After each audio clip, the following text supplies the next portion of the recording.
Hi friends, இன்னைக்கு நம்ம masala cookies recipe தான் பார்க்க போறோம். டேஸ்ட் ரொம்பவே சூப்பரா இருக்கும். இதே மெஷர்மெண்ட்ல ட்ரை பண்ணி பாருங்க, டேஸ்ட் சூப்பரா வரும். ஸ்க்ரீன்ல பாத்தீங்கன்னா இதோட அளவெல்லாம் பர்ஃபெக்டா மென்ஷன் பண்ணியிருக்கேன். இதே அளவுல நீங்க ட்ரை பண்ணி பாருங்க. இதுல பாத்தீங்கன்னா பேக்கிங் பவுடர், பேக்கிங் சோடா இந்த மாதிரி எந்த ஐட்டமுமே நம்ம சேர்க்கறதுல, அதனால கிட்ஸுக்கு நீங்க தாராளமா கொடுக்கலாம். இங்க எல்லாருமே ட்ரை பண்ணி பார்க்கறதுக்கு ஈஸியா இருக்கணுங்கிறதுக்காக தான் 100 கிராம் அளவுல கொடுத்துருக்கேன். இப்ப மைதா மாவு கூட கார்ன்ஃபிளவர் ஆட் பண்ணி ஒரு 2 டைம் ஜலிச்சு வச்சுக்கோங்க. நான் இதுல பாத்தீங்கன்னா மைதா மாவு தான் ஆட் பண்ணியிருக்கேன். உங்களுக்கு தேவைப்பட்டா நீங்க வீட் ஃப்ளோர் கூட ஆட் பண்ணிக்கலாம். இப்போ ஒரு பவுல்ல பட்டர் சேர்த்துட்டு நம்ம கையாலவே நல்லா மிக்ஸ் பண்ணி விட்டுறணும். நம்ம கை சூட்டுக்கு அது நல்லா மெல்ட் ஆகி வரும். இது கூட இப்ப பவுடர் சுகர் சேர்த்து நல்லா மிக்ஸ் பண்ணி விட்டுடலாம். பாத்தீங்கன்னா விஸ்க், ஹேண்ட் பீட்டர்ல எல்லாம் பண்ணலாம். ஆனா அளவு ரொம்ப கம்மியா இருக்கனால நம்ம கையில பண்ணும்போது தான் கொஞ்சம் கரெக்டா வரும். இந்த அளவுக்கு மிக்ஸ் பண்ணா போதும். இப்ப மைதா மாவுல மஞ்சத்தூள், மிளகாத்தூள், உப்பு சேர்த்து தெளிச்சுக்கலாம். இதுல பாத்தீங்கன்னா சில்லி பவுடருக்கு பதிலா சில்லி பிளேக்ஸ் கூட சேர்க்கலாம். அது பாக்குறதுக்கு அழகா இருக்கும். ஆனா நம்ம கிட்ஸுக்கு தரனால அது அவங்களுக்கு சாப்பிடும் போது வாயில மாட்டும். அது கொஞ்சம் டிஸ்டர்பன்ஸா இருக்கும். அதனால நான் சில்லி பவுடர் சேர்த்திருக்கேன். இப்ப ஜிஞ்சர் கார்லிக் பேஸ்ட் சேர்த்துட்டு நல்லா மிக்ஸ் பண்ணி விட்டுறலாம். எனக்கு இந்த பவுல்ல மிக்ஸ் பண்றதுக்கு கம்ஃபர்டபுளா இல்ல, அதனால நான் வேற பவுல்ல ஆட் பண்ணிக்கிறேன். இப்போ இது கூட 1 டீஸ்பூன் வாட்டர் ஆட் பண்ணிட்டு நம்ம சப்பாத்தி மாவு பதத்துக்கு பிசைஞ்சு எடுத்துக்கலாம். இந்த ஸ்டேஜ்ல கொத்தமல்லி, கருவேப்பிலை ரெண்டுத்தையும் ஆட் பண்ணி நல்லா மிக்ஸ் பண்ணி விட்டுருங்க. இது ரெண்டுத்தையுமே ஃப்ரெஷ்ஷா ஆட் பண்ணும்போது நம்மளுக்கு அதோட ஃபிளேவர் ரொம்ப நல்லா கிடைக்கும். இது எல்லாத்தையும் சேர்த்துட்டு நல்லா பிசைஞ்சு எடுத்துக்கலாம். நெக்ஸ்ட் வீடியோல பாத்தீங்கன்னா நிறைய பேர் கேட்ட ப்ரௌனி ரெசிபி தான் ஆட் பண்ண போறேன். அதனால கனெக்டடா இருங்க. இப்போ நம்ம மசாலா பிஸ்கட் மாவு ரெடி ஆயிடுச்சு.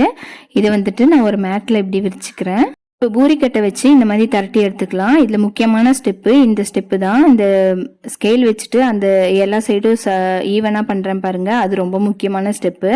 அப்போ தான் நம்மளுக்கு எல்லா பிஸ்கெட்டும் ஒரே சேம் அளவில் வரும். நம்மளுக்கு இப்போ சைஸ் வேற வேற சைஸில் வந்துச்சுன்னா பிஸ்கெட் குக் ஆகும் போது ஈவனாக குக் ஆகாது.